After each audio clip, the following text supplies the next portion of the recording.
இந்தியாவில polio eradication, போலியோவை ஒழித்ததில் மிக மிக முக்கிய பங்கு வகித்தது ரோட்டரி சங்கங்கள் தான். ஏன்னா இது எனக்கு நல்லா தெரியும். ஏன்னா எத்தனையோ விழிப்புணர்வு கூட்டங்கள் அது ஒரு சேலஞ்சா எடுத்து ரோட்டரியில செஞ்சிருந்தாங்க. என்னுடைய கணவர் மருத்துவர் அன்புமணி ராமதாஸ் அவர்கள் 2004 2009 வரை இந்தியாவின் சுகாதாரத்துறை அமைச்சராகவும் குடும்ப நல்வாழ்வுத்துறை அமைச்சராகவும் பதவி வகித்தார். அந்த சமயம் ரோட்டரி சங்கங்களுடன் இணைந்து நிறைய இந்த போலியோ ஒழிப்புக்காக நிறைய வேலைகளை செய்திருந்தாங்க. அது எனக்கு நல்லா தெரியும். எனக்கு கூடவே நான் பார்த்திருந்தேன். நானு ஒரு வருடமும் அந்த போலியோ சொட்டு மருந்து முகாம்களை நடத்தும் போது ஒரு மிகப்பெரிய டிரைவ் நடக்கும். அந்த டிரைவ் நடந்துட்டு வெயிட் பண்ணுவாங்க. அந்த வருடத்துல இருக்கிற ஒரு ரிப்போர்ட் எடுப்பாங்க. இப்ப இந்த வருஷம் ஒரு சின்ன போலியோ பாதிக்கப்பட்ட ஒரு குழந்தையை கண்டுபிடிச்சா கூட அப்ப அந்த போலியோ இந்தியாவை விட்டு ஒழியவில்லை என்பதுதானே அர்த்தம். அதனால பாப்பாங்க. திடீர்னு பார்த்தா ரொம்ப மனசு ஒடிஞ்சு வந்து சொல்லுவார், இவ்வளவு பெரிய கேம்பெயின் பண்ணோம், இவ்வளவு பெரிய டிரைவ் பண்ணோம், போலியோ வேக்சினேஷன் கேம்ப் எல்லாம் பண்ணோம், ஆனா ஒரு குழந்தை மாட்டிச்சு. ஏதாவது ஒரு ஊர்ல ஏதாவது ஒரு கிராமத்துல ஏதாவது ஒரு குழந்தைக்கு ஒரு போலியோ அட்டாக் ஆயிட்டு, அப்ப வந்து உங்களுக்கு இந்தியாவை விட்டு போலியோ ஒழிக்க முடியவில்லை என்ற ஒரு மன வருத்தம் இருக்கும். எப்பயாவது யூபிலயோ பீகார்லயோ அங்க நிறைய அந்த போலியோ மருந்து சாப்பிட்டா குழந்தைங்களுக்கு ஆண்மை குறைவு வந்துவிடும். இல்லைன்னா வந்து சில பொய் பிரச்சாரங்கள்னால போலியோ மருந்து கொடுக்காம சொட்டு மருந்து கொடுக்காம விட்டுருவாங்க.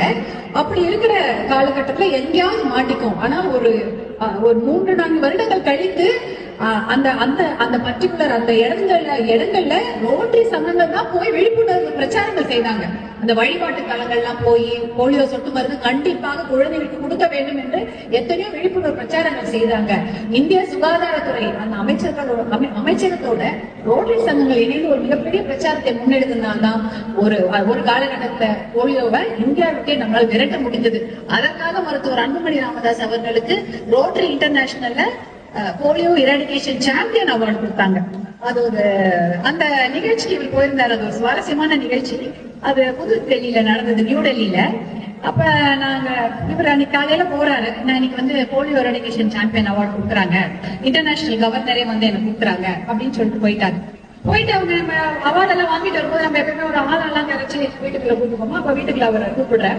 அப்ப அவர் சொல்றாரு, சௌமியா நான் வந்து அங்க போனேன், எனக்கு அப்ப அது தெரியல, ஆனா அங்க போய் பார்க்கும் பொழுதுதான் அந்த மகத்துவம் எனக்கு தெரியுது. இன்டர்நேஷனல் பிரசிடென்டே அந்த அவார்டு கொடுக்குறாரு. ஏன்னா இந்த அவார்டை இதற்கு முன்னாடி அமெரிக்க அதிபர்கள் பில் கிளின்டன், ஜார்ஜ் புஷ் வாங்கியிருக்கிறாங்க. இங்கிலாந்து அதிபர்கள் அவங்க வாங்கியிருக்காங்க. தலைவர்கள் டோனி பிளேர் வாங்கியிருக்காரு. ஜப்பானுடைய அதிபராக இருந்த கொய்சுமி வாங்கியிருக்கிறாரு. கோபி அண்ணன் அப்படின்னு சொல்லி யுனைடெட் நேஷன்ஸ் உடைய தலைவராக வாங்கியிருக்காங்க. இப்படி பில் கேட்ஸ் அவர் வாங்கியிருக்காரு. அந்த வரிசையில எனக்கு கொடுத்திருக்காங்க அப்படின்னாங்க. நான் ரொம்ப ஃபீல் பண்ணேன், என்னடா இது சொல்லியிருந்தா நம்ம கூட போயிருக்கலாமே. இப்படிப்பட்ட ஒரு மகத்தான ஒரு விருதை வந்து கொடுத்து ரோட்டரி சங்கம் வந்து கௌரவித்திருக்கிறது என்று தெரியும் போது அந்த எனக்கு ரொம்ப நெகிழ்ச்சியாக இருந்தது. இதெல்லாம் வந்து ஒரு உற்சாகப்படுத்தக்கூடிய ஒரு செயல். ரோட்டரி சங்கம் வந்து ஒரு இளம் அமைச்சரை உற்சாகப்படுத்தி அனுப்பினதால எவ்வளவு விஷயங்கள் நம்மால் செய்ய முடியாது. அதனால இந்த நேரத்தில் எப்படிப்பட்ட போலியோவை ஒழித்ததற்காக ஒரு சாம்பியனாகவும் ஒரு சேலஞ்சாகவும் எடுத்து செய்த ரோட்டரி சங்கங்களுக்கு எங்களுடைய மனமார்ந்த நன்றியை நாம் தெரிவித்துக் கொள்கின்றோம்.